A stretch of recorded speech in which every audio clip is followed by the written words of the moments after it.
What's up, guys? This is a bit of a different video from what I usually do. This is me going off about the WWE. In the background is gameplay from Sanctum. I have about 19 minutes, give or take, of me trying survival hard on the bridge level, and then about another 15 or so minutes of me getting the Scatterbrain achievement in the mine. So if you don't care about the WWE and you want to watch the video, go ahead and watch the video. I don't know if I'll be getting to the Scatterbrain achievement or even getting through all of this, but we'll just have to wait and see. Okay, now, the WWE. I was watching a video by Dalyxman. He will be linked in the description, saying about problems with the WWE. And a lot of what he said I have to agree with. The big problem with the WWE is that, now guys, before I go any further, just know that I am a huge WWE fan. In fact, I'm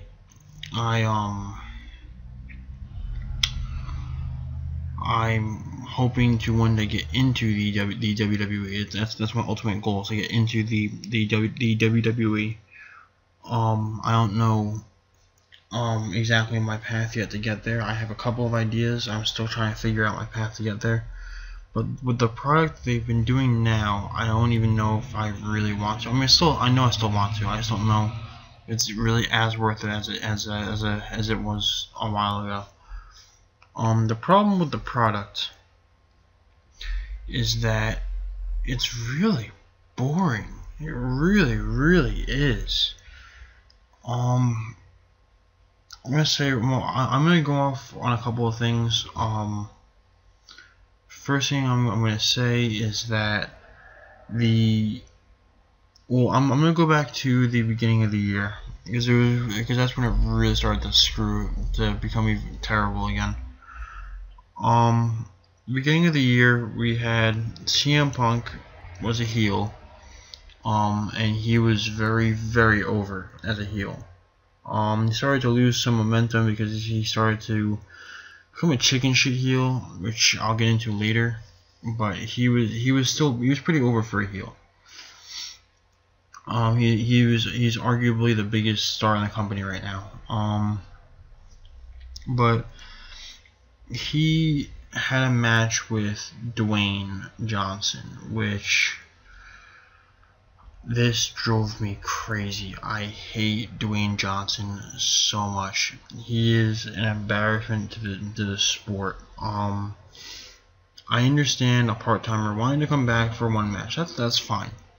But when you give a part-timer a title run, you know, even that's fine. I'm fine with that. I don't care if somebody comes back and gets one last hurrah, one final title run. That is completely fine. I'm okay with that. What I'm not okay with is when the world champion shows up on like 4 shows to promote their WrestleMania match. Seriously, The Rock was on like 4 shows, maybe 4 shows. I don't even think that he was on that many. It was a terrible excuse for a title run. Now, honestly, I think that he's gonna go down as one of the worst champions in the history of the company. He had a match against CM Punk, which was fairly decent. It wasn't Punk's best match, but he made The Rock look good at least. He had a second match against CM Punk, and then he had a match against John Cena. I hated The Rock returning. The only good thing that we got out of The Rock returning was that we got to see CM Punk versus The Undertaker, which I personally, I don't want to get into this now yet. Yes, I do. I'll get into this now. I feel like this year's WrestleMania had a lot more potential that could have gone into it, and it really dropped the ball. First of all, we'll go into the main events.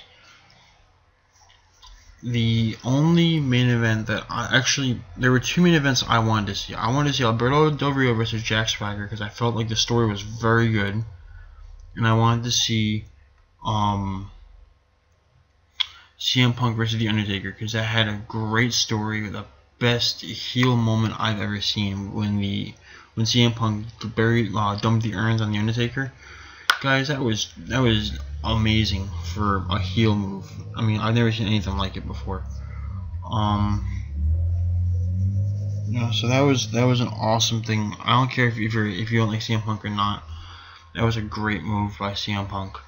I honestly thought he was just going to destroy the urn. He took my expectations and blew them away. Anyway, aside from that, but even still, I feel like the pay-per-view had so much more potential than what they did with it. First of all, the way that I personally really felt that it should have gone was, I'm not just saying this as a CM Punk fan, but I think Punk should have ended the streak. Why? The Undertaker, as much as he did really good coming back as a part-timer, and I'll get into that in a little bit, he's 20-0. The way that his streak he could have had the streak end at 20-0 and have stopped coming after that. You know, the end of an era. That would have been fine. Coming back and losing to Punk 20-1, that would have been fine. 20 is a nice even ending number. You know, it would have felt right. 21-0, now it feels like he has to win another 4 matches. I swear to God, I'm gonna kill my cat really soon. She keeps moving my mouse and almost closed out Camtasia on me. Anyway, that's aside from the point. It feels almost like now Taker has to win 4 more matches before he can lose. If he even loses, he might just retire undefeated, which I would prefer if he goes defeated against a young star that can carry the company. But if he doesn't, I'm fine with that. I understand. You know, the Undertaker, it's his thing. He's undefeated at WrestleMania. I understand that. I have no problem with that. The problem I have is that now he has to go another couple of years, another 4 years, and I don't think he has it in him to do that. That being said, I feel like Punk should have ended the streak, and I felt personally that the greatest way that they could have had this match would have been if it was streak versus streak. The CM Punk's, I think it would have been, I don't remember off the top of my head. There will be an annotation on the screen, but it would have been, I want to say 500 and let me see. Hold on a second. I'm gonna count this really quick. I know. Let's see. The Royal Rumble, if I remember correctly, was the last Sunday of June. Or I'm sorry, January. So it was, I want to say the 26th. I could be wrong on that. Or I'm sorry, the 27th. I could be wrong on that. But going from that, you've got 1, 2, 3, 4, 5, 6, 7, 8, 9. Exactly 10 weeks, 70 days. He would have been champion for 504 days. 504-day championship run versus a 20-year WrestleMania streak. That would have been a great pay-per-view match. That would have sold WrestleMania to me instantly. Honestly, I didn't buy WrestleMania. I went to a friend's house. She invited me over to watch it. If she didn't, I wouldn't have watched it this year. Honestly, I wouldn't have, because there was only this and there was one other match which I lost the want to see because of outside of wrestling things. Again, that when I talk about that match. But this alone was sold the pay-per-view for me. I felt like this match, 504-day streak versus the 20-year career of The Undertaker, this would have been a much better main event than John Cena Rock 2. A match that nobody wanted to see. No real wrestling fans wanted to see that match. And that's the next match I'll talk about. Nobody wanted to see this match. I have one friend that wanted to see this match because she's a huge John Cena fan. I have one friend that kind of wanted to see it because he's a Dwayne fan, because he has bad taste in wrestling, I guess. I don't know. But he's a Dwayne fan. He wanted to see the match, whatever. But honestly, I mean, you look on YouTube, people were bitching about this match for the entire build-up for it. People were bitching because, first of all, the champion was never around. You know, so I think that they had 3 or 4 promos and that was it in a 2-month time span. Champion was never around.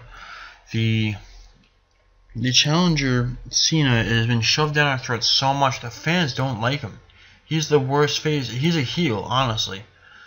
He's a heel that fights other heels. That's really what it comes down to with him. The fans don't like him. He is way overrated. Just honestly, we just don't like him at all. This match, I remember this match started, and this is when I went to go get something to drink. I went to the bathroom. I did not care about this match at all. I came back. I watched the match. It was boring. I mean, some people say, you know, it was really good. Honestly, to me, it felt like finish after finisher, which is fine. I like a match like that because you never know which way it's gonna go.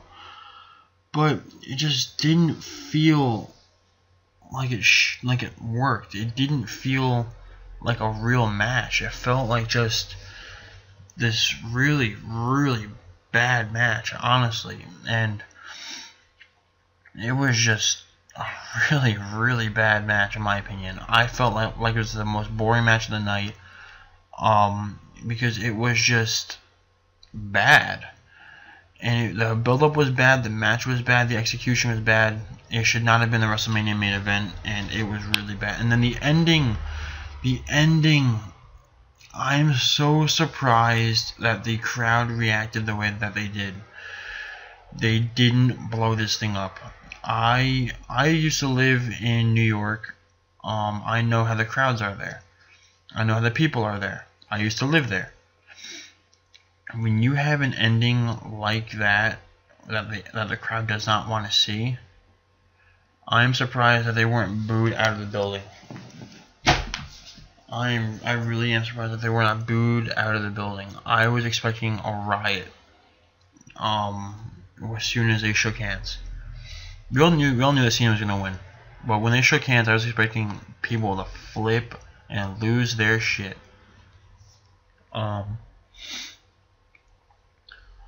But that match was honestly terrible.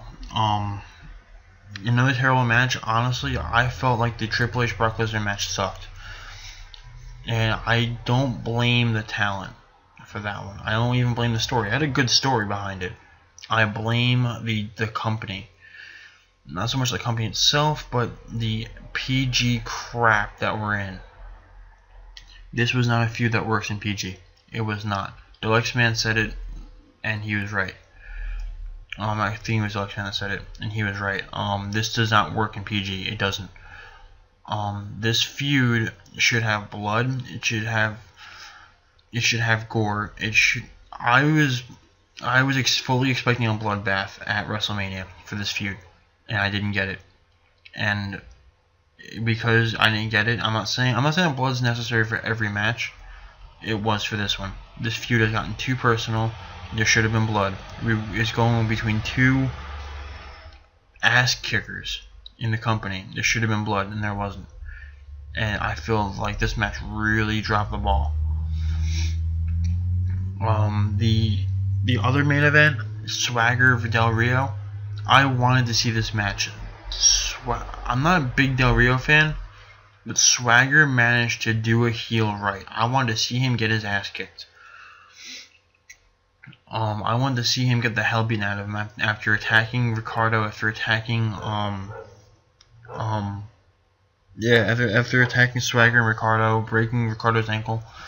Swagger did it right. I wanted to see him get his ass kicked. At the same time, I felt like he had the momentum to win the match. However, because he was arrested for a DUI and drug possession, I knew that he wasn't going to walk out the champion. But I like his gimmick. I honestly like his character, and I felt like he could have won the match if it wasn't for that DUI. That's what made me lose interest in that match. I thought that after the match that he would go into some kind of story, get suspended, maybe blowing up too much against the immigrants or something. I don't know. But fortunately he didn't. He's still around, which is great. I'm gonna get more into him in a little bit. Now, where I really feel like they dropped the ball. Now, don't get me wrong. I loved the Jericho Fandango match. It was a great match. I feel like it was the second best match on the card, honestly. The Swagger Del Rio match was right behind it, but I felt like this was the second best match on the card. Build up for it sucked. Honestly, the build up sucked. The match definitely delivered though. This match needed to deliver. It was Johnny Curtis's debut match. It needed to deliver, or else he was going to be ripped apart by that crowd. And I don't know if it was. At first, I thought maybe Jericho just put him over really well, but no, he delivered. When you watch him in the ring now, I don't feel like there's a wasted breath coming from this guy. I feel like he knows what he's doing. He's got his gimmick down. His elegant dancer kind of gimmick. When you watch him in the ring and he does like things like I remember in a match he had to do where he took somebody down and then kind of did like a flip over him. But the way that he did it with that dancing grace that Fandango has. And that's why I feel like the talent was really good. That being said, this had more potential to it. And again, this is just me being, this is how I would have booked the WrestleMania. Fandango debuting there was fine. Against Chris Jericho was the best way that he could have debuted. I'm not gonna lie. But Jericho coming back for this as a part-timer, I felt like he could have put another superstar over in a bigger way. And since it was WrestleMania. Again, I'm not saying I hated Fandango's debut. I'm really glad that he debuted, and I love the match. I want to emphasize that before I go into this. But a better match would have been set up Chris Jericho versus Dolph Ziggler one more time, because they've only had 2 matches now, so they do need a rubber match in my opinion. So one more time, Jericho versus Ziggler, ladder match for the Money in the Bank. Here's the thing: this is where Ziggler could have stolen WrestleMania as the show stealer, as he's calling himself now. He could have had this match set up, and then before the match, it would have been Del Rio Swagger. Like the following night on Raw, Swagger could have injured Del Rio. Del Rio would have won the match anyway. Out comes Ziggler. Ziggler cashes in Money in the Bank. Now, before his match, he's already cashed in the briefcase. Now what?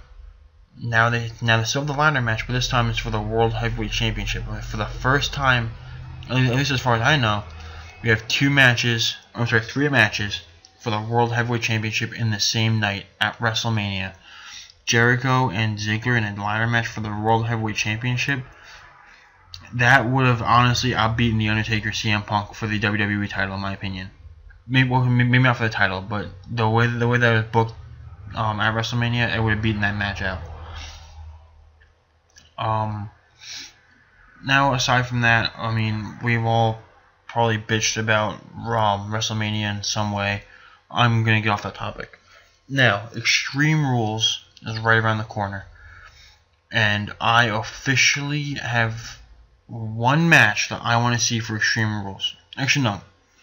After last night, I have 3 matches I want to see for Extreme Rules. 2 of which were announced last night, and I just want to see them because I really like the talent. The match that I want to see is the I Quit match between Ziggler and Alberto Del Rio, because I feel like this match can go either way. If Del Rio wins, Ziggler, I'm sorry, I think I said Ziggler before, Swagger and Del Rio. If Del Rio wins, then Del Rio will get his matchup against Ziggler, and that can be a really good match. The guys have 2 different wrestling styles. It could be a pretty good match. I would enjoy that match. If Del Rio wins, if Swagger wins, we could see a Dolph Ziggler face turn, which I have been wanting for a long time, and felt like we were getting it when AJ and Ziggler started dating, and Ziggler turned his back on Vicky, who was a heel. I think she still is a heel. I don't even know. But the thing with this is that I feel like there's a lot of potential in that feud specifically. I hope that Swagger wins this match, because Swagger gave Ziggler the concussion.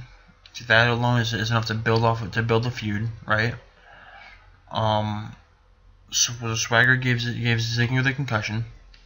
Also, Ziggler and Swagger have bad blood already. Ziggler and Swagger were on the same team, or the same faction, and Swagger was kicked off of the faction after losing too many matches. I think it was with I think Vicky was managing it. I don't remember.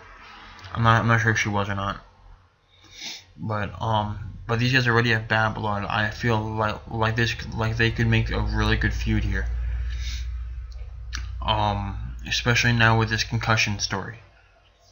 So I think that Swagger's going to win this match, but this is the only Extreme Rules match I really have hype in. The other ones I have hype in is Dean Ambrose versus oh my God, who is the United States champion? Kofi Kingston. I'm gonna get into why I didn't know who the champion was in a couple minutes, but Kofi Kingston. This match I want to see because I really like the Shield. They are the biggest thing in the company for me right now. I am very behind them. I am solidly behind the Shield. I believe in the Shield. And I think that they're going to walk out I think that Ambrose is going to win his first singles match. I believe it's his first singles match since the Shield debuted on Raw. I'm not going to count Superstars or NXT. I'm counting the main shows. Because I know that I think Ambrose played a face on NXT or something like that. Anyway, the other match that I want to see is Team Hell No versus the Shield's Seth Rollins and Roman Reigns. This match I want to see because of two reasons. Number one, like I said, I'm a huge fan of the Shield. Number two, and this goes back to what I was saying before about the Undertaker's return. He did what Brock Lesnar should be doing, what Triple H should be doing, what The Rock should have done, and what was all the part-timers? Oh, and what Chris Jericho is doing. He's putting over the talent. The Undertaker came back, did a tag team match against the Shield, and lost. Had a singles match against the Shield. He won that one by DQ, and then lost because he had the hell beaten out of him and was put out. He put over the Shield. And that's a great thing because the Shield is growing in momentum. He put over the new. It's not even that the Shield says it's new talent that was put over. So yeah, this is a great thing. Now there's going to be an audio cut here. I actually had to leave to go drive my sister to school. But I will. So there might be a strange audio thing. I'm sorry about that, but it's whatever. Yeah. Anyway, so as I was saying, I believe the last thing I talked about was the number one contenders match or something for the World Heavyweight title. Actually, I think I just finished talking about that. The other main event, Ryback and Cena. You know what? I'll get to this in a second. You know, before we even get to that, before we continue with the Extreme Rules card, I'm gonna talk about last night's Raw because that's one of the two big reasons why I decided to make this video. The other reason being because of Dalyxman's video that he put out last night, which again is linked in the description. Last night's Raw, we had a great Raw that was fucked up at the end. What do I mean? You know, this might be what you guys are asking. Well, what do you mean it was fucked up at the end? It was a pretty good Raw. Was it really? I mean, the matches were great. They were really, really good. I'm going to say right now, I did not see the opening segment, which I heard was really bad. The Fandango thing. I did not see that. And I didn't see the Brock Lesnar Triple H thing. I heard that was really, really good. Can't find it on YouTube. If it's not on there yet, I haven't seen it. As soon as it's on YouTube, I'll see it. I had to leave for work right after the AJ Lee Caitlyn match. Now, there were three things about the card that really stuck out to me, that I felt like the show was based around. The first one was the Biggie Langston versus either Swagger or Del Rio, and that and along with the Dolph Ziggler situation. I'm gonna put these together because it's basically the same situation. They basically said that Ziggler can't compete because of the concussion. It is a legitimate concussion. It was reported, I think, on Bleacher Report that he does have a legitimate concussion. This isn't just some kind of bullshit story. But I do think that they can use this to build for a Swagger Ziggler match, including a Ziggler face turn. Anyway, they announced this match. At first, I was like, I just pretty much lost the entire reason I was going to order the pay-per-view. But then I really thought about it. I was like, you know what? I want to see this match because I want to see if Swagger versus Del Rio will happen. Because I think it can happen. At first, I figured, the face usually wins the I Quit match. The only exception I can think of is when Chavo Guerrero defeated Rey Mysterio in an I Quit match. But aside from that, I can't think of any time a heel has beaten a face in an I Quit match that I've seen in the last 8 years. But the match itself is good. It has a good feud and a good condition to it. I think that is gonna be a good match. I enjoyed it. Well, I enjoyed the opening. Well, this part of it rather. It's not the opening segment, but it's this part of it. Anyway, the next thing that was a big focal point was the Shield versus Team Hell No and John Cena. Great match, terrible finish. Why? Very simply put, Super Cena. I am sick and tired of this Super Cena crap. Cena's being shoved down our throats so much that now he. Well, let's look at the match. It was a 6-man elimination tag team match. Just after it was announced that Dean Ambrose will be in his first singles match against the United States Champion Kofi Kingston. Again, I'm not counting NXT and that stuff where I think Ambrose actually played a face for a little while. I'm not gonna count. I'm only gonna count the mainstream stuff. I mean, yes, NXT is part of the WWE, but it's not like it's pretty much ignored by the WWE. So I'm going to ignore it for the sake of this discussion. This match I felt was really good. We saw Kane boil up. I think that Kane is going to get pissed off and turn heel. Some can argue that Kane and Bryan are heel because they never really had an official face turn, but they kind of turned face by the reaction of the crowd. So I'm gonna call them faces. I think that Kane's gonna turn heel. I think that they're gonna lose to the Shield, and Kane's going to turn heel. He's gonna get really pissed off. He's not going to control his anger, and he's gonna hurt Bryan. Or maybe he'll turn that anger towards the Shield. I don't know yet. But I think that this match has a lot of potential to it. And then also you have Cena and oh my God, Dean Ambrose in this matchup as well. Aside from the tag team match for the pay-per-view happening. Oh, I'm sorry. I'm going off topic. Kane showed that he will explode. He got disqualified for beating the shit out of somebody or something like that. I don't remember exactly what he did to get disqualified. I just remember they got disqualified. After that, Bryan was pinned by, I want to say, Seth Rollins. It might have been Roman Reigns. I think it was Seth Rollins. So, with that, we know that the Shield can beat the tag team champions. They've done it before with Team Hell No and The Undertaker. So they obviously can beat the tag team champions. Then we have a 3-on-1 with Cena. It annoyed me a little bit when Cena was the first guy to pin Seth Rollins, but I let it slide. It was a 6-man tag match. I kind of expected something to happen. I expected them to kind of push to show that Dean Ambrose can survive on his own.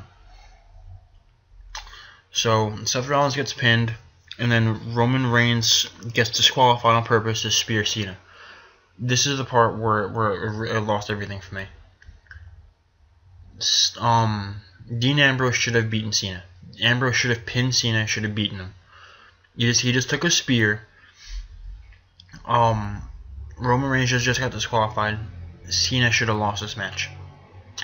But no, because he's Super Cena, he manages to beat Dean Ambrose anyway. Ambrose got disqualified, yes. It was not a pin. I don't care. This pissed me off. This would have shown that Ambrose can walk walk out of Extreme Rules with the belt.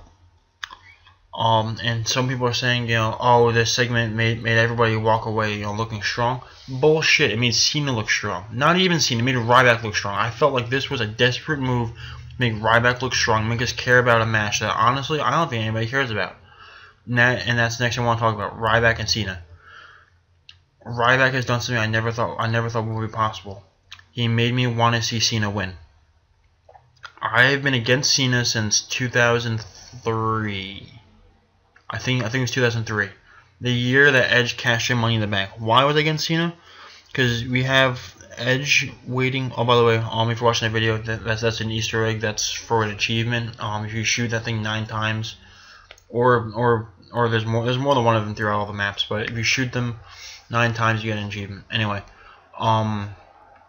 Cena and Ryback. I have not been a fan of Cena's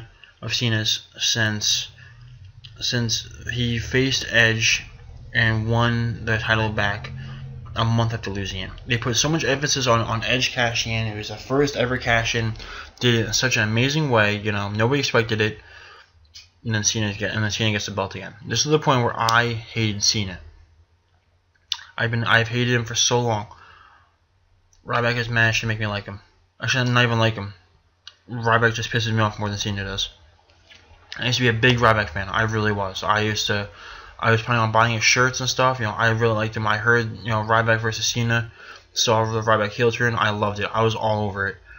Then Ryback became the heel that he is. I don't care if you call it, playing strategic, picking his moments. No, he's a coward. He's a chicken shit. And that's his problem. He's a chicken shit heel. I'm sick of these chicken shit heels.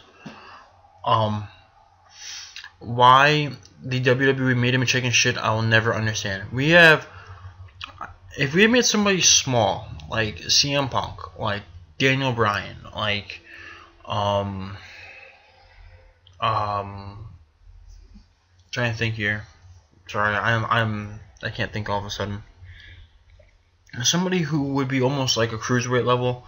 And back when they had the cruiserweight belt, somebody who could probably compete for the cruiserweight belt and get away with it. They had that guy as a chicken shit heel. I would understand. He's small. He attacks you from behind. But when you have somebody like Ryback, who is one of the biggest guys on the show right now, like physically one of the biggest guys on the show, running away every night, what does that do for your show? What does that do for the company? It shows that Ryback's a fucking coward. He should not be running away. He shouldn't be. There's no excuse for it. There really isn't. Ryback should be getting in there, getting in Cena's face, and beating the shit out of him. What did he do? No, he comes out of this and just got manhandled by the Shield, and hits him in the ankle with a chair. I'm sick of Ryback. I really am. His heel turn is terrible. If this is the character that they're going to turn him into, I don't want him to go over. At this point, Ryback has to win in the pay-per-view. If he doesn't, then I don't know what they're going to do with him. He has not won a pay-per-view since Survivor Series, I believe. Maybe even earlier. Well, he hasn't won a pay-per-view ever since he stopped facing jobbers, basically. And now that he turned heel, he has to win this pay-per-view. If he doesn't win this pay-per-view, his character's done. He won't even really be considered a threat. At the same time, I don't want him to win. I want them to bury Ryback right now. I'm sick of him. I really am. I want them to bury Ryback and then repackage him and bring him back like they did with Sweet Tea, who I don't like, but that's just because I don't like the talent. I like Ryback. I don't like his character at all. I really don't. His character pisses me off so much. I'm sick of it. I really am. Now, this match itself, I feel like putting a last man standing match as the condition was a desperate attempt to make us care about a bad match. I think that the best way to put it is they're trying to put a band-aid over a bullet wound by making this into a last man standing match. I don't care about this match at all. I really don't. Other main event, the Undertaker, the game Triple H versus Brock Lesnar. Again, this would be a good match if it wasn't PG. The only hope I have for this match is that there might be blood. This feud needs blood. Okay, we don't need blood in every match, okay, but we need blood in this feud. It's gotten too personal. The only reason why I can see this match maybe having blood is because last year at Extreme Rules, Lesnar and Cena both drew blood. So I can see blood in this match. I really hope that there is some. Not because, not because we need blood in every match, but because this feud calls for blood. Now, on to the reasons for all the problems in the WWE. A big problem, they don't promote their superstars anymore. They really don't. They have a couple main guys, and then when they're gone, everyone flips their shit. Guys, here's a big problem with the WWE right now. They bring back these part-timers, again, as a band-aid over a bullet wound. Try and help the show out for a little bit. And what do the part-timers do? They put over the main event talent. The guys who are already established superstars.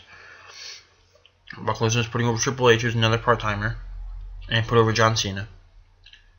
The Rock only faced CM Punk and John Cena. You can argue they put Punk over a little bit. I mean, it was a good match and everything. It made Punk look strong, but really, the only guy he put over was Cena. The Undertaker did a great job. The Undertaker put over the Shield. Chris Jericho's doing a great job. He's putting over Fandango. This is good.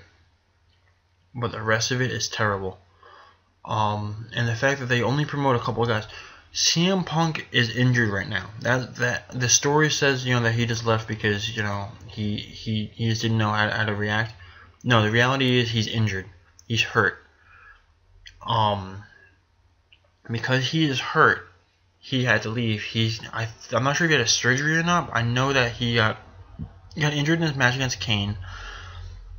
And then he got injured again at WrestleMania. If anybody noticed when he came off of the turnbuckle that hit the Undertaker on the table, he banged his leg on the table. He hit his knee on the table, and that fucked up his knee. That's why he's out right now. It's not, and part of it, from what I heard, is that he's kind of getting to the point where he's getting to be what's the right word? Burnt out. But really, he's just but he's injured. Rather, I'm doing a happy dance because I got the achievement. It's actually harder than I thought it would be. Anyway, Punk is injured. When Dwayne left and Punk had to leave because he's injured, WWE lost their shit. I don't know what's playing in the background right now. Probably more Sanctum or something. As a hint for my next couple of videos, either next one or one after that. Might be something Sanctum related because I'm getting a lot of footage. I don't know. Might be, might not be. Anyway, the big problem with guys with the situation is that they only built up a couple of superstars. Right now, looking at all the talent, and Dalyxman said it better than I will. The WWE only has a couple of superstars that are really over with the fans. The only faces that are over with the fans right now is Alberto Del Rio. Period. Cena is the most hated face in the company. Period. You can't even deny it. Kofi Kingston has gotten stale. He needs. I want to see a Kingston heel turn. Orton's the same thing. Orton's gotten very stale. The Miz is so boring as a face. He was a good heel. He was a cocky. He was a dick. He was a good heel. As a face, he is so bad. Who else is a face? My God, I can't even think of the faces. Jericho's a great face, but he's a part-timer, so I'm not gonna count him. He's a great face, so he goes over really well with the audience. You know why? He's putting over new talent. I think that's a big reason as to why he's going over so well. I can't even think of that many faces. Sweet Tea and Brodus Clay. Who the hell cares about them? I know I don't. I really don't.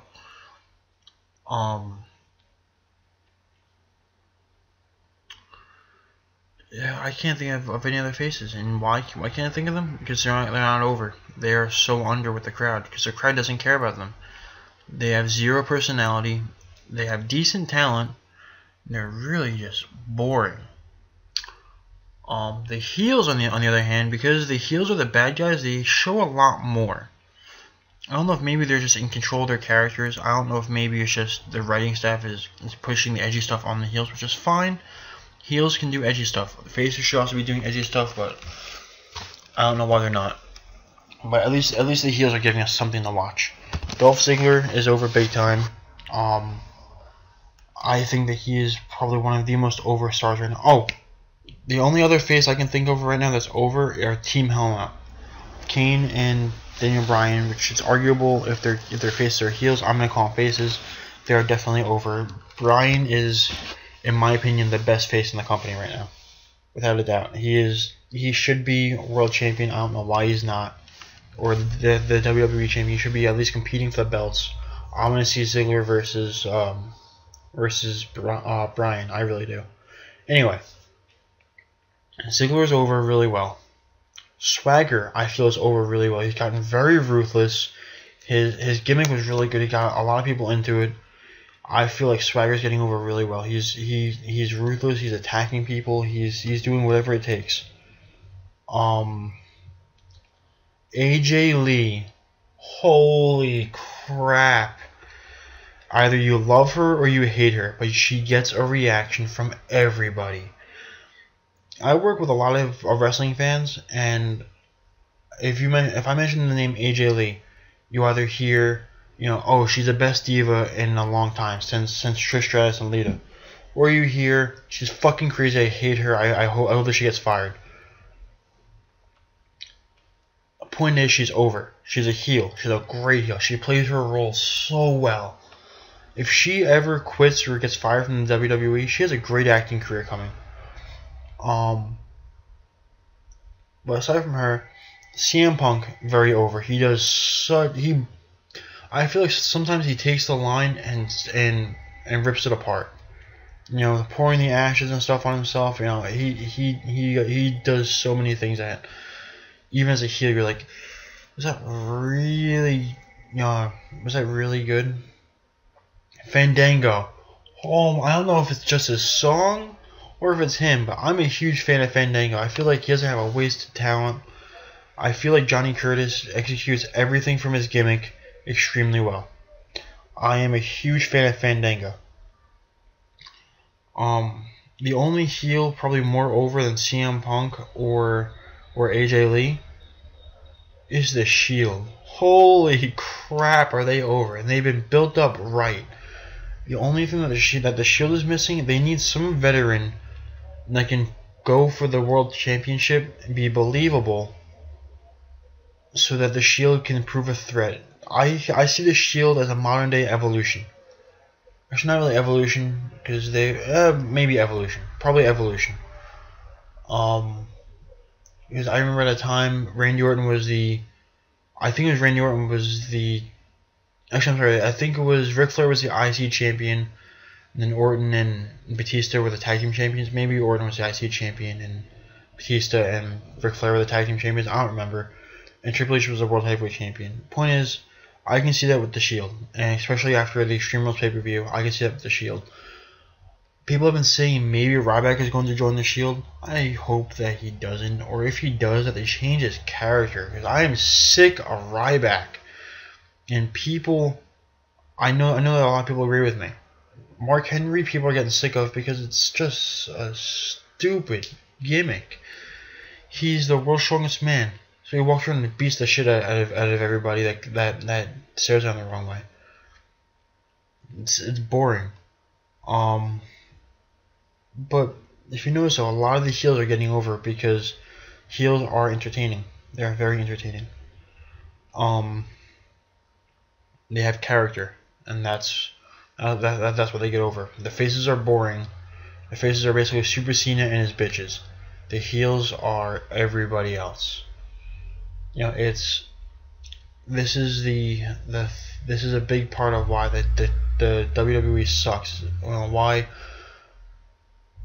people that I work with, that I talk to wrestling about, they think that I like the characters just because they're the bad guys. No. I hope that Ziggler makes a face turn. I've wanted a Ziggler face turn since the Vicky Guerrero and Ziggler breakup thing. I hope that Ziggler makes a face turn. I would love to see that. I want to see Ziggler versus CM Punk for the world title. I want to see that. That'd be a great match. That being said, I'm a huge CM Punk fan. I have a CM Punk t-shirt that I wear all the time. I feel like, I'm constantly said, people constantly say to me, "Oh, you're just a fan of the heels. You like the bad guys." And people say, because I don't know if I said it earlier in the video, I plan on one day joining the WWE, and I feel like I could play a better heel. That's not why I like the heels. I like the heels because they're good, because they're entertaining. Even Cody Rhodes, the guys that are kind of forgotten, Damian Sandow, they're like down the mid card. They're really good. I want to see Sandow versus oh my god, what is his name? Wade Barrett. And that's a problem I'll get to in a couple minutes. But I want to see Sandow versus Wade Barrett for the IC title. I want to see Cody Rhodes get a push. Last time I remember seeing Cody Rhodes in the ring, he faced Randy Orton and what was, in my opinion, one of the best matches of the night. And time before that, well, I just remember every single best of Raw and SmackDown DVDs I have, or best of pay-per-view DVDs, Rhodes has a match in there. Because he is really good. He's a special kind of character, and you can tell at wrestling that the passion's in him. He does so much for his character. He takes elements from I think because his father was such a great superstar, he learned from the best. That's what it comes down to. He learned from the best. I feel like Rhodes is a good heel. And I like him not because he's a heel, but because of the talent.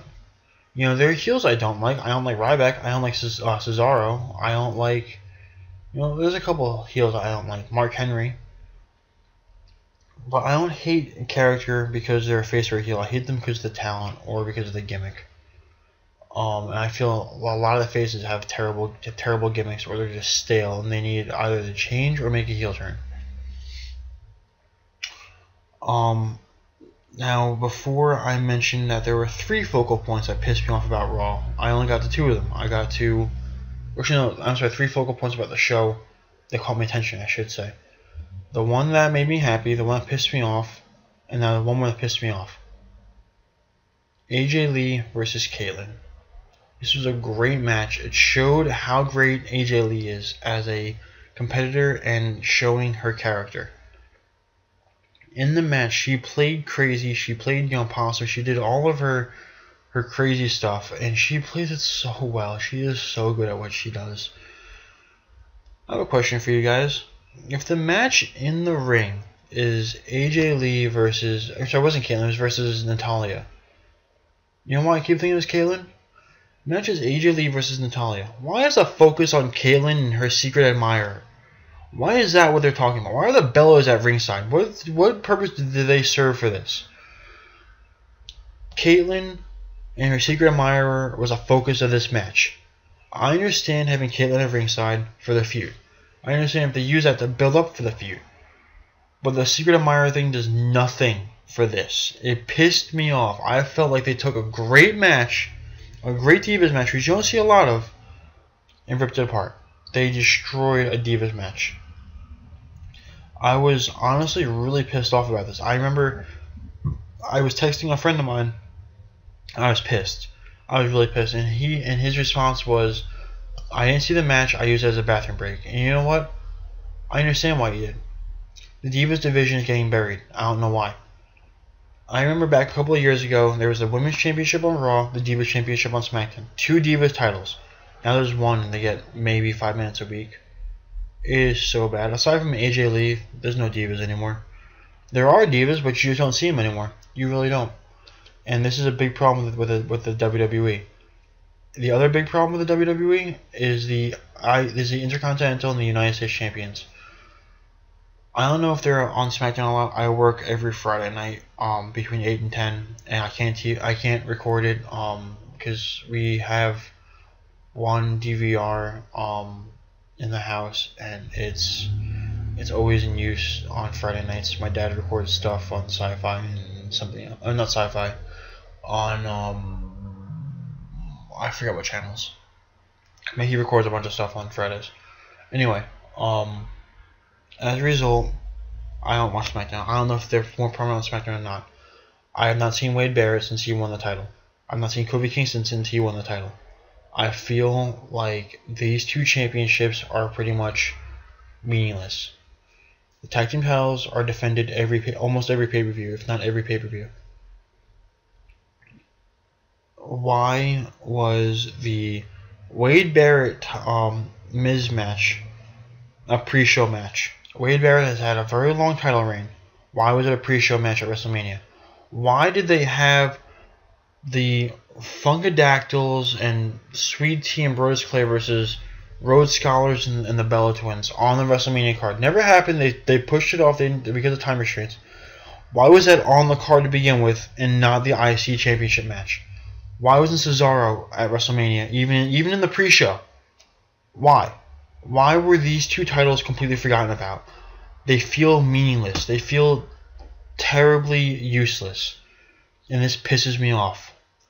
I feel like now there's only three titles in the WWE: WWE Championship, World Heavyweight Championship, Tag Team Championship. Divas Championship, you see one Diva match a year, probably.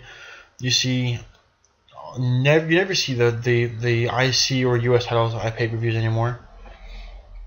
I don't even know if there's a pay-per-view, if there's, aside from the Dean Ambrose match, I don't think that Wade Barrett as an opponent. You know, this is just, it's really bad. It really, really is. I am sick and tired of these titles being forgotten about. I remember when there was I remember when Ric Flair, the 16-time World Heavyweight Champion, was competing for the Intercontinental Championship and was the Intercontinental Champion. Why did it go from a 16-time World Heavyweight Champion wanting that belt? Why did it go from that to not even being on the card anymore? This pisses me off. Admittedly, more than it probably should. But it's a legitimate problem with the company.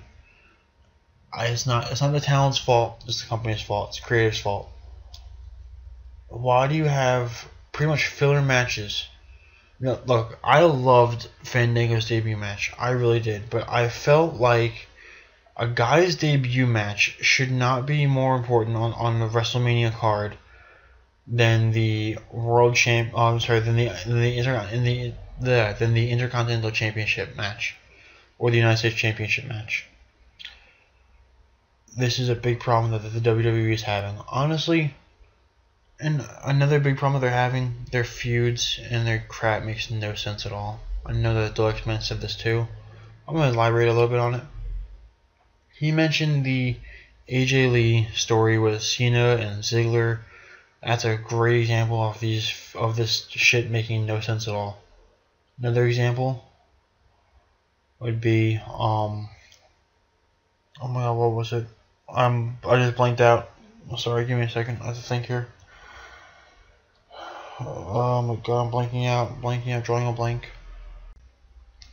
You know what? I had another feud aside from the AJ Lee, Dolph Ziggler, Cena angle thing that I had in my head, but I can't think of what it is now. I've been awake since like, well, I worked on that. I've been awake since like 3 o'clock yesterday. And it's 10 a.m. today.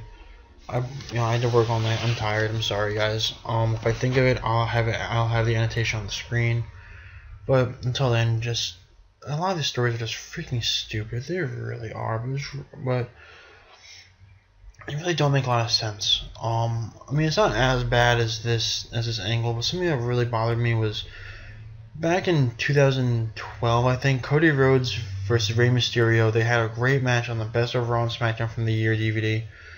The feud was Cody Rhodes was going after Sin Cara and Rey Mysterio because of their masks. How come he never went after Kane for the same reason? I understand that Kane is a bigger threat. Kane was a heel, but story-wise it made no sense. He should have also gone after Kane. He should have beaten the shit out of Kane, or gotten the shit beaten out of him by Kane. Point is, he should have fought Kane at least once for this feud, for this story. It didn't make sense. It didn't make sense at all. Another big thing, the whole anonymous Raw General Manager from like 2011. This was really. This had a lot of potential, and they kind of just threw it away.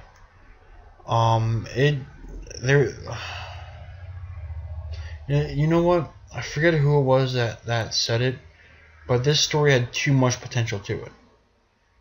It got to the point where it didn't matter who it was that was the anonymous general manager. They were never going to be satisfied. Their fans would never be satisfied with that person. A big rumor for a while was that it was Mick Foley. But even that wouldn't have satisfied the fans, because they were so over. Because this gentleman was so over as a heel and a face. Pretty much made decisions not so much from a heel or face point of view, but from a standard point of view. But everyone just wanted to know who it was, and it felt like it was too over. And that's not really a bad thing, but it's something that should be avoided. But the way that they should have ended it shouldn't have been the way that they ended it. They didn't. I mean, when I was watching Dalyxman's video, this one or the one before it, or a different one, he said that the anonymous Raw General Manager was Hornswoggle. I didn't know that. I never once heard them reveal that. Maybe I missed that episode of Raw, or maybe it just dropped as a small little dime or something. But that is so dumb. It wasn't even made a big deal. It should have been a big deal of finally announcing who the anonymous Raw General Manager is. It should have been a big thing, and it wasn't. It was a drop storyline. Another stupid storyline that really company could have done better without. And I know that so many people are going to agree with me for this. Cole and Lawler. Why? The one storyline that a lot of people hated that I really enjoyed, that I really wish that they didn't drop it, but it got so much people just didn't like it, was Kane versus Imposter Kane. When I think Kane was wrestling and then a masked Kane came out, and there was something about a date. I don't remember what the date was, and I don't even remember if they really concluded the feud. But I felt like this had a lot of potential, and it kind of just got buried. But honestly, I haven't really seen a really good feud. Again, I'm just gonna call a Punk fan here, but the last really good feud that I saw, in my opinion, was CM Punk John Cena for Money in the Bank, and that wasn't even the talent. I mean, the talent was very good. Punk was so over. I mean, if you want to hear how over Punk was, watch that match. The crowd was so loud, I could barely hear the announcers over the crowd. I mean, I remember at some points, what, the best way to put it is exactly what what Lawler said, that I've never experienced anything like that. Words can't do justice to how that crowd reacted to CM Punk in Chicago. That being said, that was a great feud. Great build up, and it surprised me. I thought that Cena was gonna beat Punk. That surprised me. But then they have some other stupid. Oh, I think I remember the one I want to talk about. CM Punk, Kevin Nash. I understand Kevin Nash's contract. They couldn't. They were in the process of making a contract with Kevin Nash, and they couldn't get an agreement, so they fired him to get him off the show. If you didn't have an agreed contract to begin with, why'd you bring him on? They set up for this great feud, and then just kind of fired him and stuck Punk with Triple H. They fucked up a great feud. The story was there, and they screwed it up, and they killed it. And the whole, the person who sent you that text message was you crap. That was so stupid. Oh, no. I remember exactly which storyline I want to talk about. Ryback's heel turn. If they left it as, you're in my jungle and I'm here to make the kill and take the WWE title, that would have been fine. But they said, oh no, Cena, you abandoned me all these times against the Shield and all these times against other. Boo, boo, boo, boo. Shut the fuck up. This is one of the dumbest heel turns I've ever heard in my entire life. It was so bad. Like I said, I am against Ryback now, and it's so stupid what they're doing with this heel turn, with this story, with this character. This is a guy that would go into 3-on-1 handicap matches and shell shock all three guys at the same time. Now he's afraid of Cena. He's afraid of getting into a fight. He's a chicken shit heel. This whole story makes no sense. It's so stupid. It's ridiculous. I just feel like the WWE has really. They have some great moments and they have so many shitty ones. They really do. A big question, I think that my friend actually asked me this, was what will the WWE do when Cena's gone? What if, God forbid, what if Cena got into a car accident today and could never walk again? What if something, like Evan Bourne, I think, got into a car accident, broke his foot. He's been out for like 14 months or something like that, or some really long time. What if that happened to Cena? What if Cena couldn't wrestle for a year? WWE would lose their shit. They would go crazy. They would be scrambling for anything. Why? Because they put too much time into one guy. And TNA does the same thing with old timers. From what I heard, I don't watch TNA. I've watched a couple episodes. Like, yes, this is pretty bad. But from what I heard, they do the same thing with Sting and Hulk Hogan. The WWE is so stupid with this. They have so much more experience. They should know by now. You don't build one guy. You build a bunch of guys together. That's why Cena is so under. Because he's been shoved in our face so much. And it's just such a big problem with the company in general. I feel like I've been bitching for a while. This video is over an hour long now, so I'm going to try and wrap it up. The WWE has really fucked up royally. It's gotten to the point where I'm a brony. Okay, I wear a brony wristband. I have brony shirts that I wear. I used to wear. They shrank in the dryer. They're too small for me now. I'm going to get more. But I have a couple brony shirts that I can't wear anymore. I have a brony wristband I wear all the time. I am more willing to watch My Little Pony at work or around people that don't know that I'm into My Little Pony than I am willing to watch WWE things at work or around people that don't know that I'm into WWE. I am more willing to say, when they go around and say, hey, I'm a brony, show off that I'm a brony, then I'm willing to show off that I'm a WWE fan. I'm embarrassed by the quality of these shows. A couple shows are good, a lot of them suck. I feel like they've really lost their touch. The WWE needs to fix their problems, or else they're going to lose a lot of fans. I personally can say that I am more proud to be a brony to watch a show meant for little girls than I am to announce that I'm a WWE fan. Don't get me wrong, I have some merchandise. I have a bunch of DVDs. I have a CM Punk shirt. I'm planning on getting a Jack Swagger shirt, honestly. But I mean, I'll wear it, but there are a lot of people who are gonna see and be like, they won't, if they don't watch the WWE, they won't get it. But like my pony shirts, they have a pony on the shirt. My brony wristband has the word brony and has a picture of Rainbow Dash. they're gonna figure out I'm a fan of My Little Pony, and you know, I'm more willing to have people figure that out and figure out that I'm a wrestling fan right now, just because the product is so terrible. That alone should tell you how bad the product has become. WWE has to change. The talent has to change. I feel like it's more the writing staff. They have to learn how to put over new talent. You don't have to have the veterans come back. Like, from what I hear, Batista's coming back. Batista doesn't have to come back and job to Daniel Bryan, job to Wade Barrett, job to Cody Rhodes.